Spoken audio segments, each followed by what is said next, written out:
নমস্কার। আগামী জাতীয় সংসদ নির্বাচনকে ব্যাঘাত ঘটানোর মতো কোনো শক্তি সমর্থ আওয়ামী লীগের নেই। তাদের তৃণমূল অর্থাৎ আওয়ামী লীগের তৃণমূলের শক্তি নষ্ট হয়ে গেছে। আওয়ামী লীগের তৃণমূল অন্য অন্য দলে ডাইভার্ট হয়ে গেছে। এই কথাটি 15ই নভেম্বর 2025 শনিবার সকালে প্রধান উপদেষ্টার প্রেস সচিব শফিকুল আলম তার ফেসবুকে স্ট্যাটাসের মাধ্যমে জানালেন। তিনি আরও অনেক কিছু উল্লেখ করেছেন।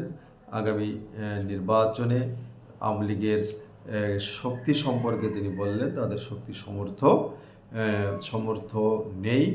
তৃণমূলের কথা তিনি উল্লেখ করছেন, তাদের তৃণমূল এখন আর আগের মতো শক্তিশালী নেই। তিনি এ কথাটি বোঝাতে চাইলেন, অর্থাৎ কোনো প্রকারে আগামী নির্বাচন আওয়ামী লীগ ব্যাঘাত ঘটাতে পারবে না এবং সবচেয়ে একটি ভালো নির্বাচন হবে, শান্তিপূর্ণ নির্বাচন হবে, শ্রেষ্ঠ নির্বাচন হবে।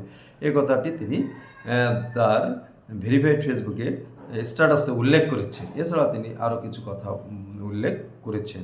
আমি আপনাদের মাঝে শেয়ার করতে চাই বা আপনাদের মতামত জানতে চাই।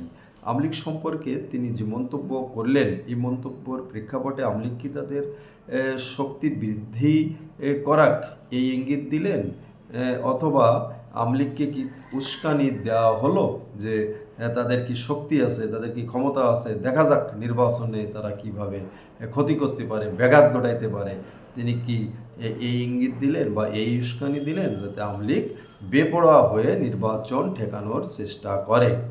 আমি আপনাদের মতামত কমেন্ট বক্সে জানতে চাই।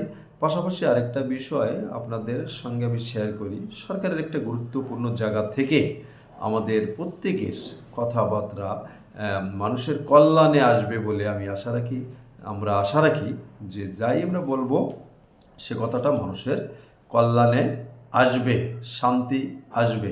তো আপনারা আপনাদের মতামত জানাবেন। আজকে পর্যন্ত সবাই ভালো থাকবেন। নমস্কার।